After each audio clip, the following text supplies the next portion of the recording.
और अब चुनाव से जुड़ी खबरें। आखिरी चरण का मतदान है 7 मार्च को। मैदान के अलावा कू ऐप पर भी नेताओं की लगातार राजनीतिक बयानबाजी तेज है। एक दूसरे पर हमला बोल रहे हैं। हम आपको दिखाते हैं दो नेताओं के कू पर किए गए पोस्ट को किस तरह से कि आखिरी चरण में हमले और तेज हो गए हैं। राधा मोहन सिंह ने कू किया है। उन्होंने लिखा है कि खत्म किया प्रदेश से गुंडा राज और भ्रष्टाचार, यूपी फिर मांगे बीजेपी सरकार।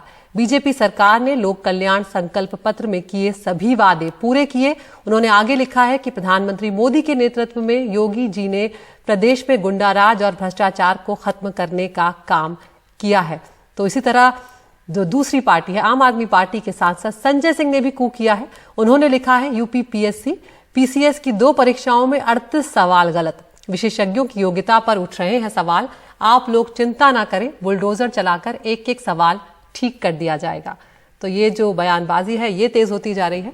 और यूपी चुनाव के अंतिम चरण की जो लड़ाई है वो वाराणसी में सिमट गई है।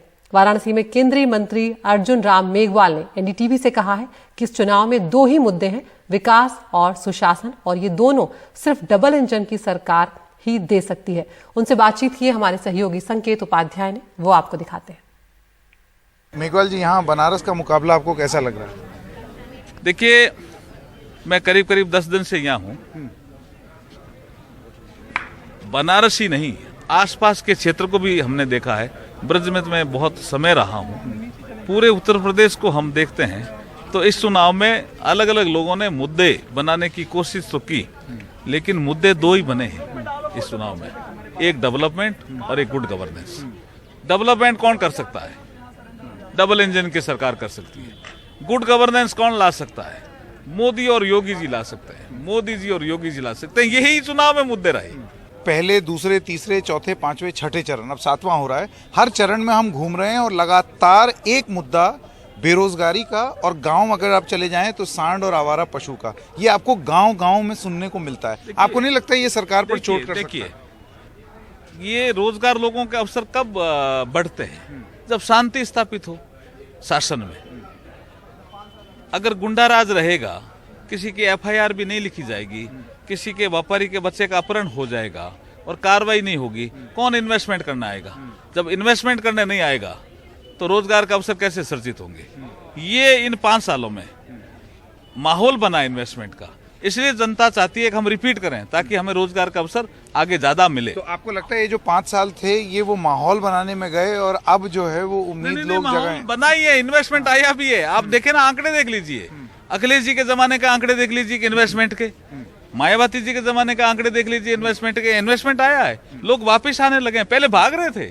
चीनी मिलें कितनी चालू हुई है वापस, तो रोजगार का अवसर बढ़े भी हैं। लेकिन सरकारी नौकरियां भी तो नहीं मिली, बहुत सारी पुलिस की भर्तियां नहीं हुई, पेपर जो हैं वो पेपर भर करके लोगों की भर्तियां नहीं हुई, ये भी इसी प्रदेश में हुआ। देखिए, अखिलेश जी कई बार भर्ती का विषय लाते हैं, लेकिन ये अखिलेश जी के जमाने में भर्तियां हुई है और लोग जानते हैं भर्तियां कैसी हुई।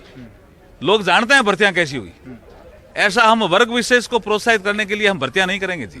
हमारे यहाँ भर्तियां सबके लिए होगी, सबके लिए खुलेगी। यहाँ पर जब काशी विश्वनाथ कॉरिडोर बना तो बहुत सारे लोग जो स्थानीय विधायक हैं या जिस प्रक्रिया से वहाँ पर जमीन एक्वायर की उससे नाराज हैं कि तोड़फोड़ कर दिया आपने, बहुत सारी धरोहर जो है उसको तहस नहस कर दिया। इस आरोप पर आप जवाब कैसे देंगे? ये कोई आपका परसेप्शन हो सकता है। मुझे लगता है कि सबने सहयोग किया। करीब 300 से ज्यादा ऐसे लोग थे, 354 या ऐसे लोग थे। सबकी सहमति बनी कि महागंगा से स्नान करके सीधे कॉरिडोर के माध्यम से बाबा विश्वनाथ के दर्शन होने चाहिए, पहले होते थे। ये सांस्कृतिक धरोहर रही है काशी की। सबने सहयोग किया, समझाइश की गई, सबने सहयोग किया। तो मुझे तो लगता है सबके सहयोग से ही हो पाया, नहीं तो हो ही क्या। ये तो असंभव काम था ना। लोग तो कह ही रहे थे हमारे विपक्ष वाले कि ये मोदी जी ने ऐसे कैसे कह दिया। यहाँ कुछ लोग गए थे, पार्षद मुझे बता रहे थे, तो उन्होंने कहा सोमनाथ मंदिर को देखा है क्या?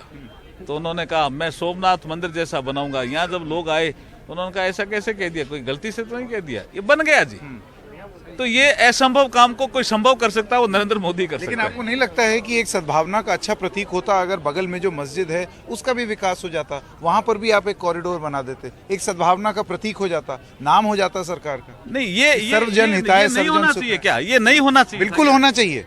बिल्कुल साफ सफाई, सारी धरोहर जो है आप उनको। ये नहीं होना चाहिए था क्या? और उसके बगल में एक मस्जिद भी है, क्या उसका नहीं? तो मस्जिद है ना, तो उसका भी कॉरिडोर बन नहीं नहीं नहीं, ये नहीं होना चाहिए, बताओ मुझे। ये तो मैंने कभी कहा ही नहीं। हाँ, ये नहीं होना चाहिए, ऐसा आप सोच रहे हो जैसे ये नहीं होना चाहिए। आपके नहीं। सारांश ऐसा निकल रहा है बिल्कुल नहीं कि है आप सारा। चाह रहे हो या आपका चैनल चाह रहा होगा ये नहीं होना चाहिए। ऐसा नहीं है जी, ये होना चाहिए था, जनता की मांग थी ये। एक मेरा आखिरी सवाल मेघवाल जी, और मेरा आखिरी सवाल ये है, कल प्रधानमंत्री रात में वाराणसी कैंट स्टेशन गए। एक विपक्ष की तरफ से आरोप ये लग रहा है कि जब कैंपेनिंग बंद हो गई तो क्योंकि वो प्रधानमंत्री हैं, वो रात भर तक कैंपेनिंग कर रहे थे। बंद हो गई। बंद से मेरा मतलब कि एक टाइम होता है ना जिसके बाद माइक नहीं लगा सकते, ये आप और बोल रहे हो। मैं तो आदर्श आचार संहिता देख रहा हूँ, 10 बजे तक माइक रहता है, उसके बाद घर घर तो संपर्क कर सकते हो ना। घर घर संपर्क करने के लिए किसने मना किया? दूसरे भी करे कोई।